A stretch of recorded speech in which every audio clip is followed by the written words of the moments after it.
Action!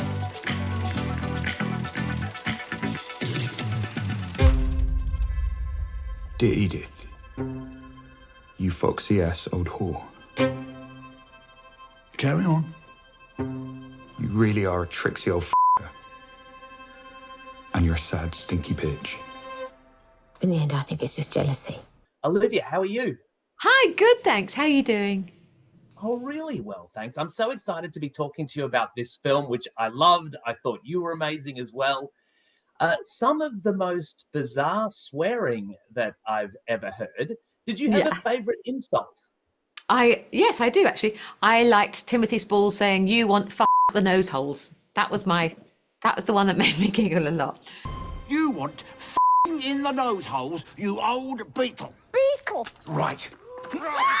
And they had to do it a few times because we all giggled.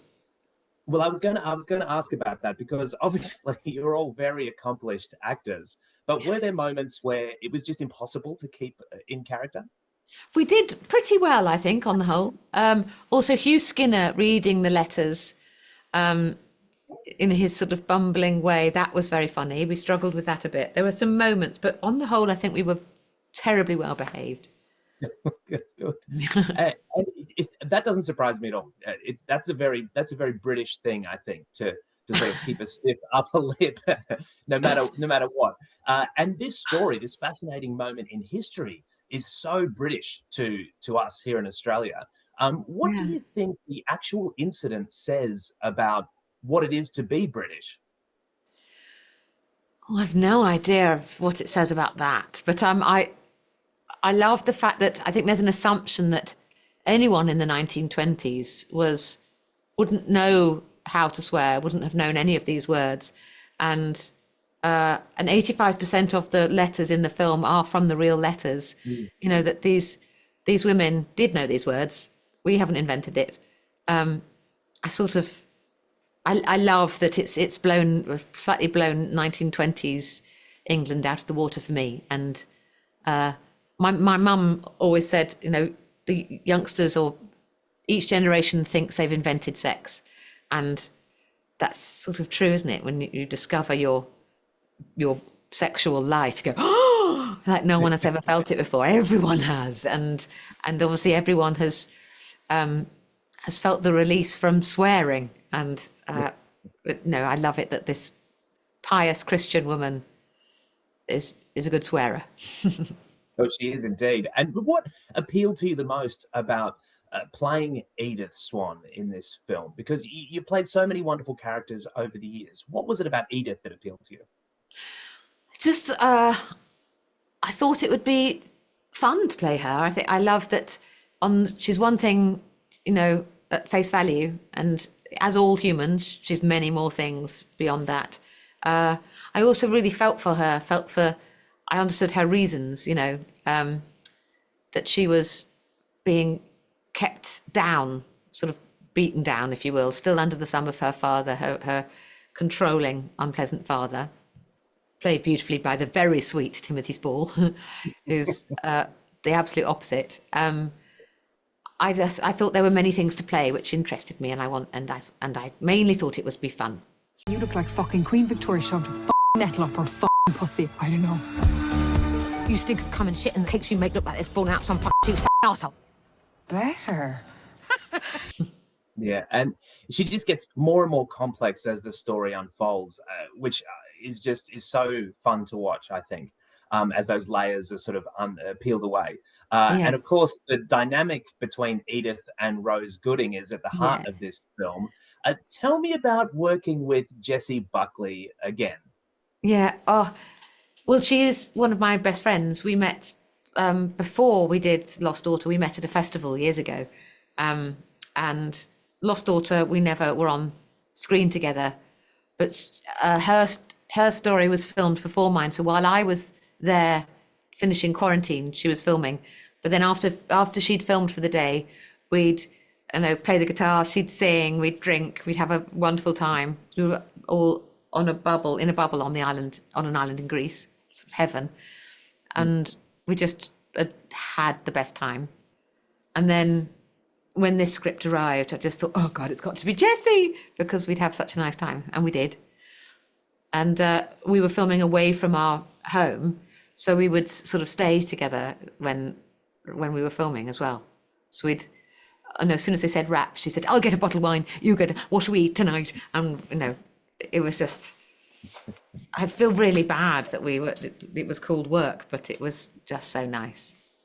Yeah, it really comes across, I think, because it's like obviously they're antagonists, but there is an emotional connection there, I think, which is what makes the film as special as it is. Totally. But there's no real villains here. There's victims. No, yeah, exactly. Hurt people, that old thing. It's true.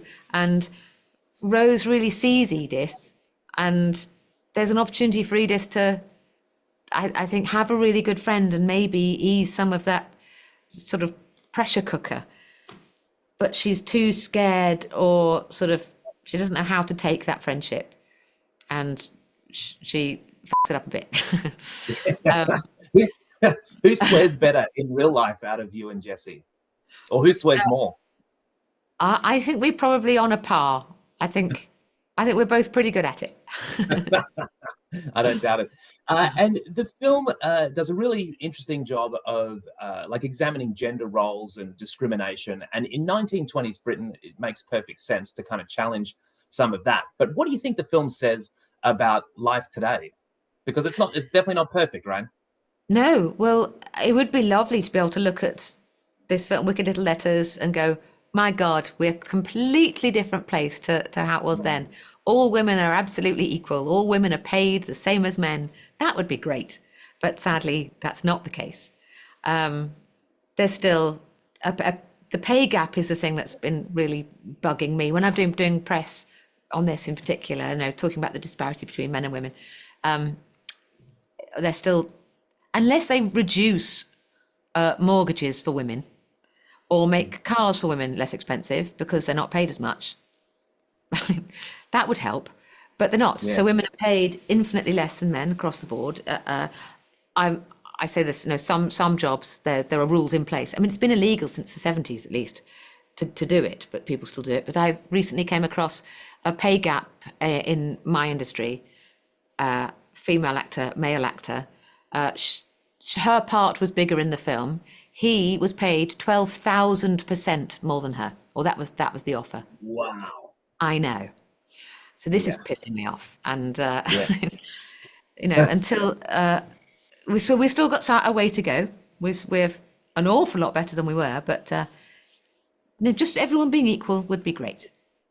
Yeah. And now from this film, you've got a few new insults that you can throw the way of studios and. Exactly. The more I talk about it, the more they'll realise, oh, damn it, it does get out. Oh, we're going to have to rethink it. If we start to see letters turning up at studio lots, we'll know there's something No, it's me. We know who it is. Love thy neighbour, and I tried, but... I'll get you in the ball sack! She's heinous. Edith, I didn't do it. I believe we may be charging an innocent. A woman police officer. Oh, look, flying pig. I've got a daughter at home. Why would I risk it all? We talked about Jessie Buckley. I want to talk about another a castmate of yours, a former castmate, Emma Stone, her success at the Oscars. Tell me, how did that make you feel? Oh, my God, because it was lunchtime in Adelaide when it was happening in LA. And I was filming, and during lunchtime I was trying to get internet and find out what was happening.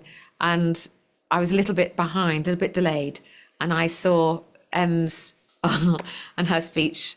Oh my God. And it did make me cry. It makes me cry now. She's the nicest person you could ever meet. And she was there with me when I won mine. And she said she'd cried more when I won than when she'd won for La La. And she's just the sweetest person, and I'm so thrilled.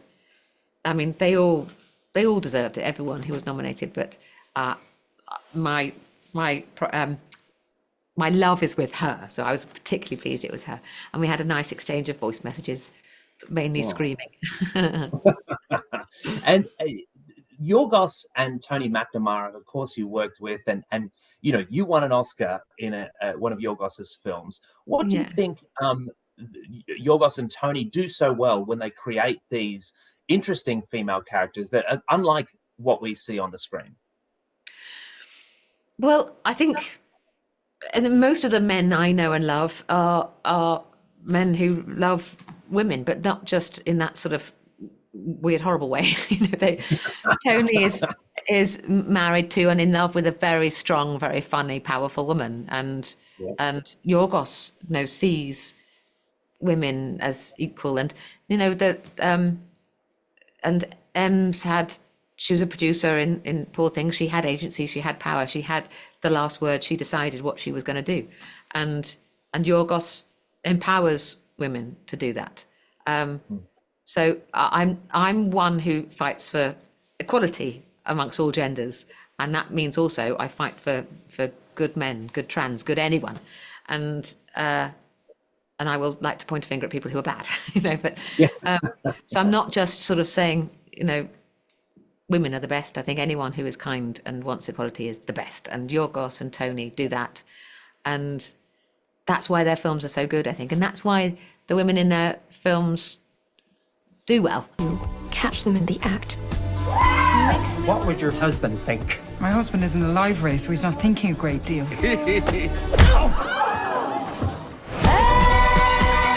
They do it really well, and I would love to work with Yorgos again if he's listening. We'll make sure he gets the message. Thank you very much. And Olivia, for you, at this point in your career, like, what are you looking for in roles? Like, what excites you the most when a script lands on your desk and it's like, that's the one?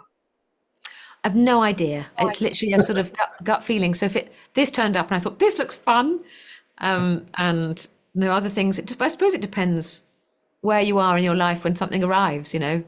God knows what I don't know until it arrives what I'm thinking of, and there's no plan. It's just what I think would be fun, what I think I could do well. Sometimes I think they've sent me this, but it's definitely going to be much better in someone else's hands. Yeah, and I suppose also I don't like being away from home, so it needs to be really good to get me away from home, and so which I clearly am at the moment. And we're I don't know if you've noticed, very grateful. but that's not London. It's no, very subtle, but no, we're very grateful to have you down under. Olivia, it's been an absolute pleasure to talk to you. Wicked Little Letters is such a treat. Aussie audiences, I know, will love it.